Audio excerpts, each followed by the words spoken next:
I'm Christy and welcome back to my channel. In today's video, we're going to be talking about vampire romances. Alright, I am so excited. I love spooky season so much, so I'm so excited to do some vampire book recs today, which I'm hopefully going to keep this kind of quick so I can just get through all the recs that I can. And of course, as always, if you ever want to see more of my thoughts or full reviews on any of the books, you can look those up on my Goodreads, which is always linked in the description of all of my videos because I do review every book that I read. So let's get into it. Alright, so first up I have two books from Kresley Cole. I love the Immortals After Dark series, and these two follow vampires, and they are two of my favorites in the series, or what I've read so far in the series. They actually follow two vampire brothers, so let's get into them. First up is No Rest for the Wicked. This is book 2 in the series, but how stinking pretty is this? I know this entire series is getting like new covers right now, but these originals just, they do it so well. I will show the newer cover here as well. So like I said, the hero in this one is a vampire, and the heroine in here is a Valkyrie assassin, and so she's kind of like more cold-hearted and a colder heroine. And then we have the vampire hero pairing. I really love this one. It's one of my favorites in the series. So in this one, they're actually pairing together to go on this entire like kind of world competition show, kind of like that show called World Race or something like that. Something similar. They're on this like competition with like other supernatural beings and things like that. So they're on this like amazing race. I think that's the name of the competition show. So they're kind of like on this big adventure and going through all of these things while being together. And I think the heroine was supposed to like take the hero out, but this is like the first time she's unable to complete a kill. So it kind of goes from there. I really enjoyed this one. All right, and then the next Kresley Cole is Dark Needs at Night's Edge. This is book 4 in the series, and this is, this one is supreme. This is my favorite in the series. It is so good, at least of what I've read so far. Like I said, I've only read the first 6, so I have a while to go, but I love this one so much. This one's actually a ghost romance with a vampire hero. So the hero is a vampire hero, and he has been left and kind of locked in this house for reasons, and the heroine in here is actually a ghost, and she was a famous ballerina of her time, and she is also trapped in the house, and nobody has ever like seen or talked to her, but now he can kind of see her and talk to her, and so it is so good. I love this book so much. Actually, I might have to reread it for this season because it's just so perfect for spooky season. I love it so much, and they're pairing, them together, like definitely read this one, please. All right, and the next up I have a novella. So this is Blood Moon by Jillian Graves. Like I said, it is really short. I really love this one. So in this one, the heroine is a witch, and I love in here how she is plus size. She's 6 feet tall, and the heroine here is the vampire, and so they end up meeting at a party, a Halloween party. So it does take place on Halloween, which is really fun. So they end up meeting at this like supernatural mixer and kind of like Halloween party, and they own like competing businesses, competing nightclubs, and so they're kind of like enemies slash rivals, I guess, workplace rivals, and it goes from there. It is super short and fun. Really enjoyed this one. I think it's perfect for spooky season, as well as the novella-thon that is coming up this season as well. All right, so next up I have some historical vampire, very like gothic-y paranormals to recommend. So this is what is the name of this series? I always forget. Is this just called The Midnight Duet? I don't even remember. But anyways, book 1 is After Midnight, and these are by Teresa Medeiros, which is one of my favorite historical romance authors. Here is this gorgeous step back moment, which I absolutely love. Love this one. So this one's like a little bit more ambiguous, but it's so good. Very like moody, which I love.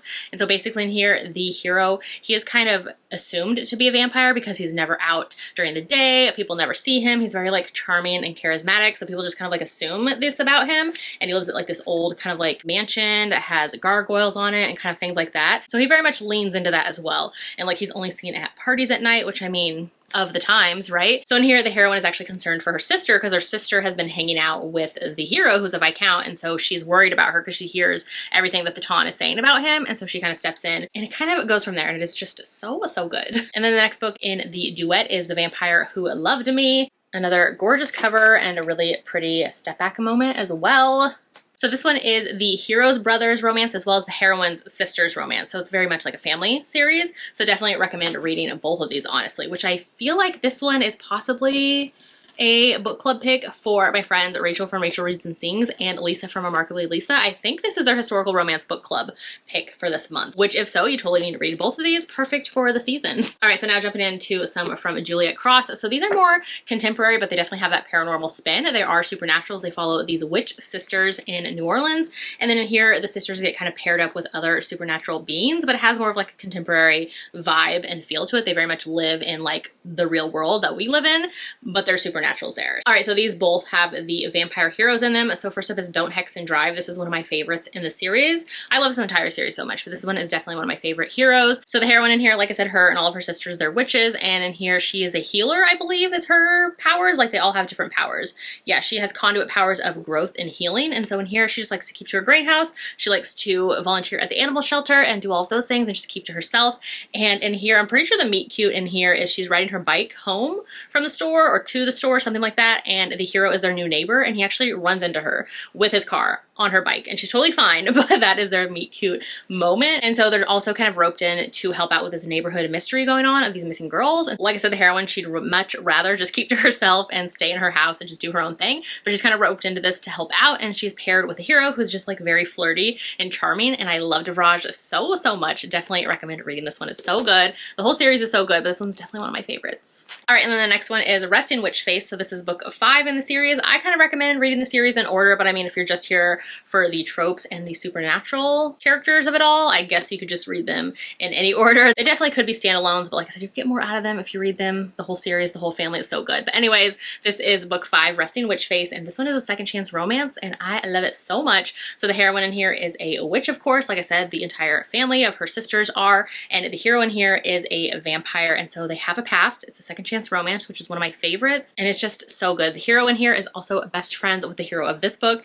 and so when he sees his friend like happy in this book, he's kind of wanting to have this second chance now with the heroine who's kind of more cold towards him, and it goes from there, and it's so good. Highly recommend. All right, so next up I have another novella to recommend. So this is Sanguine by Sierra Simone. I absolutely love this one. I wish I could get a physical copy of it because I love it so much. It's so good, and the cover is just, I love a bold, striking cover, and this one just always grabs my attention. All right, so this one is an MM romance, and it's between a former priest and a former vampire hunter, and then the other hero is a vampire, and so it kind of goes from there. Like I said, it's a novella, so it's very bite-sized and quick and just which so fun, like bite-sized because of the biting. Anyways, I will stop there. Which this one is just so fun and so good. Definitely check out the author's like Instagram and a newsletter and things like that, because I feel like she does put this one up for free a ton during like spooky season, either like ebook or even audiobook in the past, so definitely check that out. All right, next up is King of Battle and Blood by Scarlett St. Clair. This one I really loved, and I feel like it kind of gets some mixed reviews, but I feel like it was just so good. It really worked for me. So this one is a Tristan and Isolde retelling, but with vampires. So in here the heroine is a princess,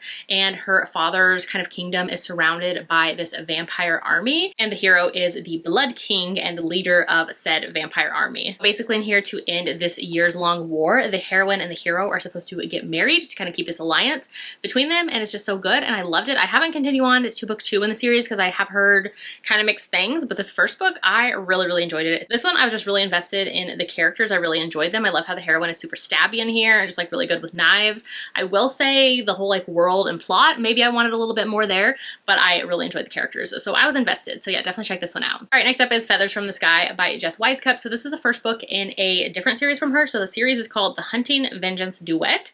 I have not read book 2. I don't even know if book 2 is actually out, but I read book 1. So this one's kind of like a dark paranormal enemies to lovers type setup. This one has like more modern day vampires in here, and basically in here the hero's a vampire and the heroine is the last of a family of vampire hunters, and so it kind of just drops you right in and picks up and goes from there. That is this one. Definitely a lot of content warnings for this, which I believe the author does share at the beginning of the book as well, or you can check out my Goodreads reviews, has all of the content warning in the review as well. So yeah, that is Feathers from the Sky. All right, I feel like another iconic one, which I think I have the book around here somewhere, but I'm not going to go and dig and find it, is Dark Lover from J.R. Ward, which is the first book in the Black Dagger Brotherhood series. I think I've only read the first 2 actually, which I need to continue on. I just got more invested in Immortals After Dark, and so I was keeping up with those for a bit. I honestly need to go back and read both of these series because I had a really fun time with both of them. I just personally liked Immortals After Dark better. But anyways, I've heard Black Dagger Brotherhood gets better, so I do need to continue on. But the first book is Dark Lover. I don't remember too much of the setup in here, but I do know the heroine in here is like half human, half vampire, and I believe she's about to transition or change, and so the hero kind of goes over to help her, and it kind of goes from there. So like I said, it's the first in a beloved series, so definitely check it out if you haven't. Next up is Dowry of Blood by S.T. Gibson. This is one of my absolute favorites. I love the prose in this book so much, and this is a stunning special edition that the Bookish Box did, which is just so pretty. The way that the like rose gold hits, it is stunning. Like the sprayed edges, the naked hardcover as well. It has like a reversible dust jacket moment, and then this art, like Say less. Yes, please. So this one is pretty short, and like I said, I just am obsessed with the prose in this book. So I wouldn't say this one's really a romance, but it is romantic heavy of a story. It has like some polyamory in it as well. So basically in here, we're reading a letter that the main character is writing to her past lover, aka Dracula. And so it's just, it's so good. And so it throws you back into time with things that were happening there and kind of goes back to the letter and so forth. So good. Highly recommend. Perfect one for spooky season. All right, so next up are two novellas, part of the same series. So the first one is Taste by Nikki Clark, and this is part of a vampire quickie novella series. So if you can't tell, they are novellas and they are just so much fun. So in this one, the heroine is 200 years old. She's a vampire. She's kind of tired of being alone. She's never met another vampire before. She can't seem to have a fun time with anybody that she's with. And so she's kind of contemplating and thinking of creating herself or turning somebody into a companion just to have somebody with her, when instead this mysterious new guy, a new neighbor, shows up to one of her like backyard parties and is ready to show her a good time. And he also seems to know her. So it kind of goes from there. A really fun time, just like a quick novella on KU. I had a really good time with this one. All right, and then the next one in this little vampire quickie novella series is Lick, again by Nikki Clark, and this one was a lot of fun as well. So these are super short, and this one basically starts off with the heroine, and she works at this job and she gets paid really, really well, but she has no idea what she's doing. And so she kind of brings that up at work, and she's like, okay, I'm getting paid a ton, but like I have no idea what I'm actually involved in. Like, what am I even doing? So she starts asking questions and she actually ends up getting fired. So she decides she's going to go to her boss's house and kind of have it out with him. And so when she shows up at his house, basically he's a vampire and she didn't know that, and he thinks she is his dinner. And so it kind of goes from there. These two in particular are just like so steamy and so short and so fun. Highly recommend. All right, so next up, this one is kind of a take on vampires. So this is Desire in His Blood by Zoe Draven, and this is the first book in the Brides of Kylor series. So in here, the heroes are actually kind of these like alien vampire berserkers. So it's just kind of gonna go with recommending them for a vampire one as well. This one is Enemies to Lovers, Fated Mates, and I had a really good time with this one. I had seen this author recommended so many times, and so I'm so glad I finally read this series. I'd only read these two books in the series so far. I need to go back and read more of her backlist, but this one was a fun time. So this one is actually an arranged marriage setup as well, where the hero basically wants revenge against the heroine's family for reasons, as you find out in the story. And so her family is super broke and desperate, and so they kind of sell her to him, and so he kind of buys her as this like arranged marriage setup situation just to like get back at her family. So it goes from there. A lot of possessiveness, a lot of like blood play and all of that type of things. Definitely Enemies to Lovers. I had a good time with this one. All right, next up are two from the same author. So the first one is My Roommate is a Vampire by Jenna Levine. So this one I read last year, and it was just like a fun contemporary kind of paranormal rom-com-y type of vibe. So basically in here, the heroine is a human and she needs a new apartment, and she finds this really good deal that is too good to be true. And so she decides to take it, and so she ends up living with a vampire as her roommate, and she doesn't realize it, but slowly over time she starts to figure it out when she sees like a lot of blood in the refrigerator and kind of things like that. He only comes out at night. The hero in here is super duper sweet, and basically he's super old, and so she has to kind of teach him modern things, which was fun. So yeah, I had a good time with this one. And so the second book in the series actually just came out this month. Last month is My Vampire Plus One, and I've heard this one's even better than the first one, so I'm excited to check it out. So if you want more of like a contemporary rom-com to your paranormal, definitely check out these from this author. Of course, there is Always Bride from Ali Hazelwood. So this is her only paranormal release so far. It released at the beginning of the year, and so this one I already recommended in a Wolf Shifter werewolf romance rec video as well, but I'll recommend it here as well because the hero is the alpha of the werewolves, and then the heroine is a vampire, and so it is their kind of arranged setup situation, and it kind of goes from there. I didn't personally love this one, but I did want to recommend it anyways because I know so many people do actually enjoy this one, so maybe that will be you. All right, next up we have Reborn Yesterday by Tessa Bailey. So I feel like this is one of her underrated series, and it was a lot of fun. It came out a few years ago, and I have only read the first book. I need to continue on because there's an entire series. It's called the Phenomenal Fate series, and this one's just very much more like lighthearted rom-com-y contemporary, but with like a paranormal twist. So in this one, the heroine is a funeral home director, and she is preparing a body on the table, and it ends up being the hero, and he ends up opening his eyes while she's trying to work on him. And so it kind of goes from there with him grabbing her and taking her back to his house and her learning things along the way. I remember having a good time with this one when it came out like 4 years ago, so I definitely need to continue on. So that is Reborn Yesterday. I remember loving the cover for this one. I still love the cover for this one. It's just so beautiful, like the imagery. So yeah, I need to continue on in the series. Let me know if you have. Next up is Slaying the Vampire Conqueror by Chris Broadbent. So this one is an enemies to lovers vampire romance situation. I will say this author is kind kind of hit and miss for me. I don't super love her books, but I know she's like super beloved. Also, another one by her is The Serpent of Wings and Night. Another great one to recommend for vampire romances. Both of those were just okay for me personally, but they're fantasy and they have vampires and they're kind of like fantasy paranormal mix. So I know people love her books, so maybe check them out. All right, and then next up I have a ton to recommend from Karina Howley. So first up, she has her Dark Eyes duet. The first book is Black Sunshine, and then this leads into The Blood is Love. This is a duet that I enjoyed. So basically these are set in kind of modern day San Francisco, and it has this like paranormal twist to it. It feels very much like old worldly. There's vampires, there's witches, there's magic and guilds and the veil, and I just thought it was like super interesting. So I had a good time with both books in this duet. And then she has some spin-offs off of this series as well. So the spin-off is Nightwolf, and this is a vampire romance as well. Even though it's called Nightwolf, I know that like throws people off a lot, but that's just what the hero goes by, or his name, I want to say. And so he is a vampire living in San Francisco. You meet him in the previous duet, and he runs this exclusive club with his friends, which was the characters from the duet that, like I said, this is a spin-off from, where they cater to vampires at their club. And this one's a friends to lovers setup where the heroine actually works at the club, and she's human along with her mother,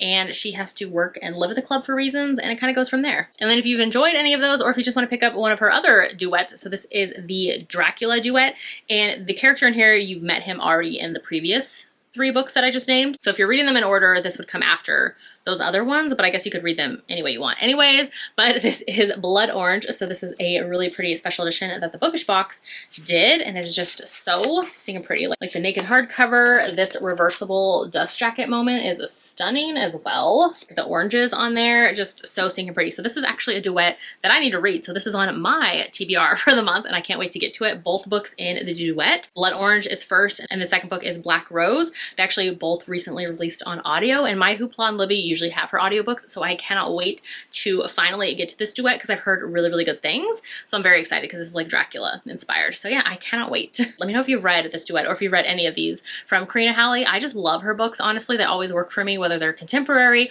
or paranormal or fantasy. I feel like she writes so broadly within the romance subtropes, and so I just love all of her books so much. All right, another one that I just put on my TBR for this month as well that I wanted to share is Cloak of the Vampire by Sapar A. Englard. This one is actually on KU with Read and Listen, so if you download the ebook on KU, you get the audio with it while you have the ebook checked out. So I'm excited to get to this one. It's the first in a series, and it says, a hauntingly romantic story of a young woman's descent into the League of Vampires and the Lord who means to keep her there. Ooh, so this sounds really good. So brutality, bloodlust, betrayal, and auction. I'm very intrigued with this one. Let me know if you've read it. All right, so I think those are all of the vampire romance recs that I have for you today. Like I said, definitely let me know in the comments if you have any for me, because I love vampire romances, books in general. So definitely let me know all of the recommendations in the comments. For the emoji today, I feel like we obviously have to go with Dracula, blood, any of those things, teeth, whatever you want to do, since we're just keeping with the vampire theme. If you haven't done so yet, make sure to like and subscribe so you don't miss out on any of my future videos, and I will see you in my next one.